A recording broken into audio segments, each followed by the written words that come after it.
ಆಮೇಲೆ ಒಂದು ವಿಸ್ಮಯ ಕಾದಿತ್ತು ಸರ್ ನಮಗೆ. ಈ ಪ್ರಸನ್ನ ಆಂಜನೇಯ ದೇವಸ್ಥಾನಕ್ಕೆ ನಾನು ಒಂದಿನ ಪ್ರದಕ್ಷಿಣೆ ಮಾಡ್ತಾ ಇದ್ದೆ. ತುಂಬ ಆಶ್ಚರ್ಯ ಆಗೋಯ್ತು ಸರ್. ನೋಡಿದ್ರೆ ಅದು ಎಷ್ಟು ಕೆಳಗಿದೆ ಅಂದರೆ ನೋಡಿ, ಹಿಂಗೆ ಬಗ್ಗೆ ಮೂರನೇ ವೀರಬಳ್ಳಾಳನ ಶಾಸನ. ಇದ್ರನ್ನ ಏನು ಮಾಡಿದ್ದಾರೆ ಅಂದರೆ ಅವರು ಪಾಯ ಆಗಿ ಯೂಸ್ ಮಾಡ್ಕೊಂಡ್ಬಿಟ್ಟಿದ್ದಾರೆ ದೇವಸ್ಥಾನದ ಇದಕ್ಕೆ. ನಮ್ಮ ಬಳ್ಳಾಳನ ಶಾಸನ ಸ್ಥಿತಿ ಹಿಂಗಿದೆ. ನಾವು ಕನ್ನಡಿಗರಾಗಿ ಇದೆಲ್ಲ ಎಚ್ಚೆತ್ಕೊಬೇಕು.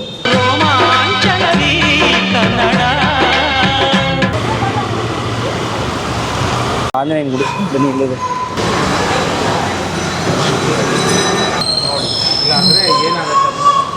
ಬಟ್ ಸಾರಂಗದರೊಂದು ಕತೆ ಒಂದು ಸಿಕ್ತು. ನಾನು ತುಂಬ ಕುರುಗಳು ಹುಡುಕಿದೆ, ಏನಾದರೂ ಇದೆಯಾ ಇದಿದ್ರೆ. ಅದೇ ಶಾಸನಗಳಂತೂ ಏನೂ ಸಿಕ್ಕಲಿಲ್ಲ. ಆಮೇಲೆ ಒಂದು ವಿಸ್ಮಯ ಕಾದಿತ್ತು ಸರ್ ನಮಗೆ. ಈ ಪ್ರಸನ್ನ ಆಂಜನೇಯ ದೇವಸ್ಥಾನಕ್ಕೆ ನಾನು ಒಂದಿನ ಪ್ರದಕ್ಷಿಣೆ ಮಾಡ್ತಾ ಇದ್ದೆ. ಪ್ರದಕ್ಷಿಣೆ ಮಾಡಬೇಕಾದ್ರೆ ಬನ್ನಿ ತೋರಿಸ್ತೀನಿ. ಹಿಂಗೇನೆ ಮಾಡಬೇಕಾದ್ರೆ ಹಿಂಗೆ ನಾನು ಅಧಿಷ್ಠಾನಗಳೆಲ್ಲ ನೋಡ್ತಾ ಇರ್ತೀನಿ, ಏನಾದರೂ ಕೆತ್ತನೆಗಳಿದೆಯಾ ಏನು ಅಂತ. ಹಂಗೆ ನೋಡ್ದಂಗೆ ಒಂದು ಲಿಪಿ ಕಂಡುಬಿಡೋದು ನನಗೆ. ತುಂಬ ಆಶ್ಚರ್ಯ ಆಗೋಯ್ತು ಸರ್. ನೋಡಿದ್ರೆ ಅದು ಎಷ್ಟು ಕೆಳಗಿದೆ ಅಂದರೆ ನೋಡಿ, ಹಿಂಗೆ ಬಗ್ಗಿ ಸೊ ಹಿಂಗೆ ಬಗ್ಗಿದ್ರೆ ನಿಮಗೆ ಫುಲ್ಲು ಲಿಪಿಗಳು. ಸರಿ, ಏನಿದು ಅನ್ನೋದು ನನಗೆ ಅರ್ಥ ಆಗಿಲ್ಲ. ಸರಿ, ನಾನೇನು ಮಾಡಿದೆ, ಹಿಂಗೆಲ್ಲ ಹಾಕ್ಬಿಟ್ಟು ಎಲ್ಲ ಈಗ ಗೋಧಿಟ್ಟು ಹಾಕ್ಬಿಟ್ಟು ಫೋಟೋ ತೆಗಿತೀನಿ, ಅರ್ಥನೇ ಆಗ್ತಾ ಇಲ್ಲ. ತಮಿಳು, ಕನ್ನಡನೋ ಇಲ್ಲ ಅರವಾ ಗ್ರಂಥನೋ ಸಾಂಸ್ಕ್ರಿಟೋ ಅಂತ ಫುಲ್ಲು ಕನ್ಫ್ಯೂಸ್ ಆಗೋಯ್ತು. ಆಮೇಲೆ ಏನಪ್ಪ ಮಾಡೋದು ಅಂತ ತಿಳಿದಿರಾ ಕಾಪಿ ಮಾಡ್ಕೊಂಡು ಕ್ಲೀನಾಗಿ ಫೋಟೋಗ್ರಾಫ್ ಹಾಕ್ಕೊಂಡು ಹೋದಾಗ ಆಮೇಲೆ ಗೊತ್ತಾಯಿತು ಇದು ದೊಡ್ಡ ಶಾಸನ ಕಲ್ಲಂತೆ. ಇದ್ರನ್ನ ಏನು ಮಾಡಿದ್ದಾರೆ ಅಂದರೆ ಅವರು ಪಾಯ ಆಗಿ ಯೂಸ್ ಮಾಡ್ಕೊಂಡ್ಬಿಟ್ಟಿದ್ದಾರೆ ದೇವಸ್ಥಾನದ ಇದಕ್ಕೆ. ನೋಡಿ, ಇಲ್ಲಿ ನಿಮಗೆ ಸೂರ್ಯ ಕಾಣುತ್ತೆ, ಇಲ್ಲಿ ಕ್ಲೀನಿಗೆ ಹಿಂಗಿದೆ ಶಾಸನ. ಶ್ರೀ ಇಲ್ಲಿ ಕಾಣುತ್ತೆ. ಹಿಂಗೆ ಹೋಗ್ತಾ ಹೋಗ್ತಾ ಹೋಗ್ತಾ ನಮಗೆ ಸ್ಟಾರ್ಟಿಂಗ್ ಲೈನ್ಗಳಿವೆಲ್ಲ ಶಾಸನದ ಸ್ಟಾರ್ಟಿಂಗ್ ಲೈನ್ಗಳು. ನಮ್ಗೆ ಇಲ್ಲಿ 8ನೇ ಲೈನಲ್ಲಿ ವೀರಬಳ್ಳಾಳ ಅಂತ ಬರುತ್ತೆ. ವೀರಬಳ್ಳಾಳನ ಹೊಯ್ಸಳರಿಗೆ ಸೇರಿರುವಂತಹ ಬಹುಶಃ 3ನೇ ವೀರಬಳ್ಳಾಳನ ಶಾಸನ. ನಾನು ನಿಮ್ಗೆ ಅದು ವೀರಬಳ್ಳಾಳನ ಹೈಲೈಟ್ ಮಾಡಿರೋ ಫೋಟೋಗ್ರಾಫು ಕಳಿಸ್ತೀನಿ. ಅಂದರೆ ನಾವು ಈಗ ಕೂತಿದ್ದೀವಲ್ಲ ಜಾಗ, ಸಾಹೇಬರು ಕೂತಿರಲ್ಲ ರಾಜೀವ್ ಅವರು, ಆ ಪದತಲದಲ್ಲಿ ಈ ದೇವಾಲಯ ಅಥವಾ ಹೊಯ್ಸಳರ 3ನೇ ವೀರಬಳ್ಳಾಳ ಬಹುಶಃ ಈ ಗುಡಿ ಕಟ್ಟಿಸಿರಬಹುದು. ಅದರ ರೋಚಕ ದಾಖಲೆ ಇದೆ. ಹೌದು, ಬಟ್ ಇದು ಆಂಜನೇಯನ ಪಾದದಲ್ಲಿ ಊತೋಗಿದೆ. ಇದು ಮುಜರಾಯಿ ಇಲಾಖೆದ ಇಲ್ಲ ಸರ್, ಇದು ಟ್ರಸ್ಟ್. ಬಟ್ ಮುಜರಾಯಿ ಇಲಾಖೆ ಕೊಟ್ಟರೆ ಈ ದೇವಸ್ಥಾನನ ಈ ಕಲೆಚ್ಚಕ್ಕೆ ಅನುಮತಿ ಕೊಡ್ತಾರೆ. ಅಲ್ಲ, ಟ್ರಸ್ಟ್ ಅವರು ಅನುಮತಿ ತಗೊಂಡು ಜೀರ್ಣೋದ್ಧಾರ ಮಾಡಬೇಕಾದ್ರೆ ಟ್ರಸ್ಟ್ ಅವರು ಅನುಮತಿ ಕೊಡ್ಬೋದು. ಮತ್ತು ಎತ್ಬೋದಲ್ಲ, ಅನುಮತಿ ಕೊಡಬೇಕು. ಅದಕ್ಕೆಲ್ಲ ಹೋರಾಟ, ನಾನಾರು ಜನ ಇರ್ತಾರೆ, ಎಲ್ಲರೂ ಕೂರಬೇಕು. ಯಾವಾಗ ಇತ್ತೀಚೆಗೆ ಈಗೇನು ಹೇಳ್ತಾರೆ, ನಾವೀಗ ಜೀರ್ಣೋದ್ಧಾರ ಮಾಡಿಸ್ಬಿಟ್ವಿ, ನೀವು ಮುಂಚೆ ಒಂದು 5 ವರ್ಷದ ಮುಂಚೆ ಹೇಳಿದರೆ ನಾವು ತೆಗೆಸ್ತಾ ಇದ್ವಿ. ಜೀರ್ಣೋದ್ಧಾರಲ್ಲೇ ಆಗೋಗಿದೆ. ತಿರ್ಗಾ ಖರ್ಚು ವೆಚ್ಚಗಳಾಗಬೇಕು, ಲೆಕ್ಕಾಚಾರ ಮಾಡಬೇಕು, ಆಡಿಟ್ ಮಾಡಿಸ್ಬೇಕು. ಅದೆಲ್ಲ ಸಮಸ್ಯೆಗಳಿರೋದ್ರಿಂದ ನಾವೇನು ನಿಮ್ಮ ವಿರುದ್ಧ ಹೇಳ್ತಾ ಇಲ್ಲ. ಮುಂದಕ್ಕೆ ಒಂದಿನ ನಾವು ಯಾವಾಗಾದರೂ ಜೀರ್ಣೋದ್ಧಾರ ಮಾಡಬೇಕಾದ್ರೆ ನಿಮಗೆ ಇನ್ಫಾರ್ಮ್ ಮಾಡ್ತೀವಿ. ಅವಾಗ ಹುಷಾರಾಗಿ ಏನದು ಡಿಪಾರ್ಟ್ಮೆಂಟ್ ಮೂಲಕ ಮಾಡ್ತೀರೋ, ಹೇಗೆ ಹುಷಾರಾಗಿ ಹೊರಗೆ ತೆಗಿತೀರೋ ತಕ್ಕೊಳ್ಳಿ ಅಂತ ಹೇಳಿದ್ದಾರೆ. ಅದಕ್ಕೋಸ್ಕರ ನಾವೆಲ್ಲ ಕಾಯ್ತಾ ಇದ್ದೀವಿ. ಇಲ್ಲಿನ ಸ್ಥಳೀಯ ಗ್ರಾಮಸ್ಥರು ಕೂಡ ಆದಷ್ಟು ಕೇಳ್ಕೊಂಡಿದ್ದಾರೆ ಏನಿದೆ ಅನ್ನೋದು. ವೀರಬಳ್ಳಾಳನ ಹೆಸರು ಅಂತೂ ದಾಖಲೆ ಆಗಿದೆ, ಶಾಸನ ಅಂತೂ ಇರೋದಂತೂ ಸತ್ಯ. ಬಟ್ ಏನಾಗಿದೆ, ಏನು ಕೊಡುಗೆ, ಏನು ದಾಖಲೆ ಅನ್ನೋದು ಇದು ಪರಿಪೂರ್ಣವಾಗಿ ಹೊರಗೆ ಬಂದಾಗಲೇ ಮಾತ್ರ ನಮಗೆ ಡಿಕೋಟ್ ಮಾಡೋದು. ಒಂದು ವಿಚಾರ ಏನು ಅಂದರೆ, ಗಂಗರ ಆಡಳಿತ ನಮ್ಗೆ ಸಿಕ್ತು. ಇಲ್ಲಿ ಸಾರಂಗತಾರನ ಕತೆ ಯಾವಾಗ ಬಂದೋಗುತ್ತೋ ಅದು ಜನಪದ ಬಿಟ್ಬಿಡಿ. ಗಂಗರ ಆದಮೇಲೆ ತಿರ್ಗಾ ಹೊಯ್ಸಳರ ಆಡಳಿತ ಸಿಕ್ತು, ಮತ್ತು ವಿಜಯನಗರದ ಆಡಳಿತ, ಮತ್ತು ವಚನಗಾರರ ಒಂದು ಕಾಲ, ಸಾಂಸ್ಕೃತಿಕ ಕಾಲ ಎಲ್ಲ ಕೂಡ ಸಾರಕ್ಕಿನಲ್ಲಿ ಬೆಳೆಯಿತು. ಈಗ 3ನೇ ವೀರಬಳ್ಳಾಳ ಹೊಯ್ಸಳರ ಅತ್ಯಂತ ಪ್ರಸಿದ್ಧ ದೊರೆ ಮತ್ತು ಪ್ರಬಲ ದೊರೆ ಮತ್ತು ಹೊಯ್ಸಳ ಸಾಮ್ರಾಜ್ಯದ ಕೊನೆಯ ಅತ್ಯಂತ ಸಮರ್ಥ ದೊರೆ ಆತ.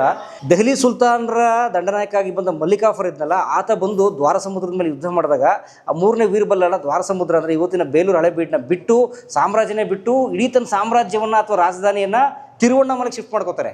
ಹಾಗಾಗಿ ಹೊಯ್ಸಳರ 2ನೇ ಸಾಮ್ರಾಜ್ಯ ಅಥವಾ ರಾಜಧಾನಿ ಇರೋದು ತಿರುವಣ್ಣಾಮಲೆ. ಅಲ್ಲಿಂದ ಆಳ್ತಿದ್ದಾಗ ಮಧುರೈನೂ ಕೂಡ ಇವ್ರು ಗೆದ್ಬಿಟ್ಟಿರ್ತಾರೆ ದೆಹಲಿ ಸುಲ್ತಾನರು, ತುಗ್ಲಕ್ನ ಒಂದು ಪಡೆ. ಅಲ್ಲಿ ಮಧುರೈ ಸುಲ್ತಾನರು ಅಂದರೆ ಇಸ್ಲಾಂ ಧರ್ಮದ ದೊರೆಗಳು ಆಳ್ತಿದ್ದಾಗ ಅವ್ರ ಮೇಲೆ ಯುದ್ಧಕ್ಕೆ ಹೋದಾಗ 3ನೇ ವೀರಬಳ್ಳಾಳನ ಕೈ ಮೇಲಾಗುತ್ತೆ ಆ ಯುದ್ಧದಲ್ಲಿ.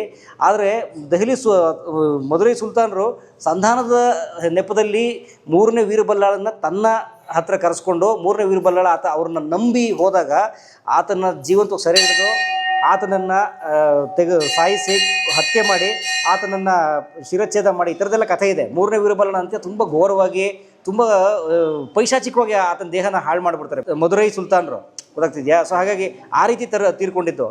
ತಾನು ತೀರ್ಕೊಳ್ಳುವ ಮೊದಲೇ 3ನೇ ವೀರಬಳ್ಳಾಳನಿಗೆ ಗೊತ್ತಿತ್ತಕ್ಕ ತುಂಬ ವಯಸ್ಸಾಗಿತ್ತು, 80+ ವಯಸ್ಸಾಗಿತ್ತು 3ನೇ ವೀರಬಳ್ಳಾಳನಿಗೆ. ಆತನಿಗೆ ಗೊತ್ತಿತ್ತು ತನ್ನ ಮಗ ಬಹಳ ಅಸಮರ್ಥ ಇದ್ದಾನೆ, ಇವನು ಈ ಸಾಮ್ರಾಜ್ಯ ನಡೆಸೋಲ್ಲ ಅಂತ. ಹಾಗಾಗಿ ಹಕ್ಕಾಬುಕ್ರು ಅಲ್ಲಿ 1336ರಲ್ಲಿ ಸಾಮ್ರಾಜ್ಯ ಕಟ್ಟಿದ್ರಲ್ಲ ವಿಜಯನಗರ ಅಥವಾ ಆನೆಗುಂದಿಯಲ್ಲಿ ಶುರುವಾಗಿದ್ದು. ಈ ಭಾಗ ಅಂದರೆ ಈ ನದಿಯ ದಕ್ಷಿಣ ಭಾಗದಲ್ಲಿ ಸಾಮ್ರಾಜ್ಯ ಕಟ್ಟೋಕ್ಕೆ ಸಹಾಯ ಮಾಡಿದ್ದು 3ನೇ ವೀರಬಳ್ಳಾಳ ಅಂತ ಹೇಳೋ ಒಂದು ಕತೆ ಕೂಡ ಇದೆ. ಕೆಲವು ಮೂಲಗಳು ಹೇಳ್ತವೆ. ಅಂದರೆ ಹಕ್ಕಾಬುಕ್ಕರು ಹೊಯ್ಸಳರ ಹತ್ರ ಇದ್ರು ಅಂತ ಅನ್ನೋ ವಾದ ಇದೆಯಲ್ಲ, ಆ ವಾದಕ್ಕೆ ಒಂದು ಕಥೆ ಅದು. ಅದಕ್ಕೆ ಕೆಲವು ಆಧಾರಗಳನ್ನು ಕೂಡ ಕೆಲವು ಇತಿಹಾಸಕಾರರು ಕೊಡ್ತಾರೆ. ಅನೇಕ ವಾದಗಳಿದ್ದಾವೆ. ಅಂದರೆ ಹಂಪಿ ಅಥವಾ ವಿಜಯನಗರ ಸಾಮ್ರಾಜ್ಯ ಸ್ಥಾಪನೆ ಅದರಲ್ಲಿ ಇದು ಕೂಡ ಒಂದು ಕಥೆ.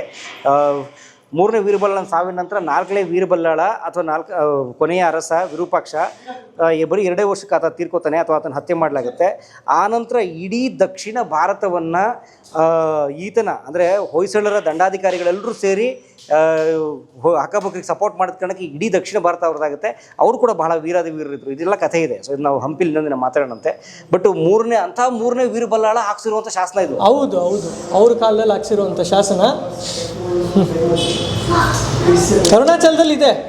ಒಳ್ಳಾಳ ಗೋಪುರ ಅಂತ, ನಮ್ದ್ರಲ್ಲಿ ಬಾಕಾರ, ಅವ್ರದ್ರಲ್ಲಿ ಬಾಕಾರ, ವೀರ ಒಳ್ಳಾಳನ ಗೋಪುರ ಅಂತ ಇದೆ. ಈಗಲೂ ಕೂಡ ಆಚರಣೆ ಅವ್ರು ಮಾಡ್ಕೊಂಡು ಬರ್ತಾ ಇದ್ದಾರೆ ನೋಡಿ. ನಮ್ಮಲ್ಲಿ ನಾವು ನೆನೆಸ್ಕೊತಾನೆ ಇಲ್ಲ.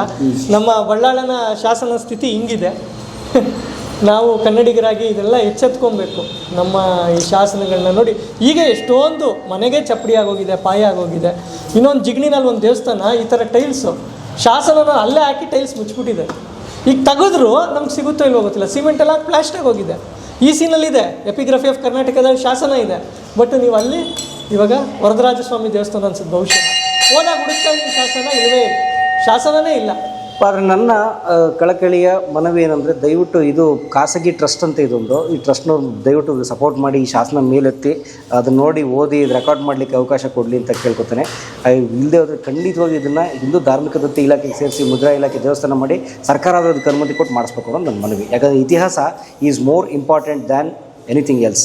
ಓಮೇದಾಹಮೇದಂ ಪುರುಷಂ ಮಹಾಂತೋ ಆದಿತ್ಯವರ್ಣಂ ತಮಸಪ್ತವಾರೆ ಸರ್ವಾಣಿ ರೂಪಾಣಿ ತೀರಃ ನಾಮಾಣಿ ಕ್ಲಿತ್ವಾ ವಿಧನ್ಯಾಸ್ತೆ ಧಾತಾ ಪರಶ್ಚಾದ್ಧ ವಿನಾರಹಾರ ಶಕ್ರ ಪ್ರವಿದ್ವಾಂ ಹೃದಿದಷ್ಟದಷ್ಟಃ ತ್ವಮೇವಂ ವಿದ್ವಾನ್ ಅಮೃತ ಇಹ ಭವತಿ ನಾನ್ಯಪಂಥ. ಇದೇ ಭಾಷೆ ಎಂದೆಂದು ನನ್ನದಾಗಿರಲಿ. ಕಲಾ ಮಾಧ್ಯಮ ಒಂದು ಸಾಂಸ್ಕೃತಿಕ ಯೂಟ್ಯೂಬ್ ಚಾನಲ್, ದಯವಿಟ್ಟು ಎಲ್ಲರೂ ಸಬ್ಸ್ಕ್ರೈಬ್ ಮಾಡಿ. ಅದರಿಂದ ಖಂಡಿತ ಒಳ್ಳೇದಾಗುತ್ತೆ ಅಂತ ನಾನು ಭಾವಿಸ್ತೀನಿ. ಪ್ರೋತ್ಸಾಹಿಸಿ, ಮಿಸ್ ಮಾಡಬೇಡಿ. It's my personal request. ಈ ವಿಡಿಯೋ ನೋಡಿದ್ದಕ್ಕೆ ನಿಮಗೆ ತುಂಬ ಧನ್ಯವಾದಗಳು.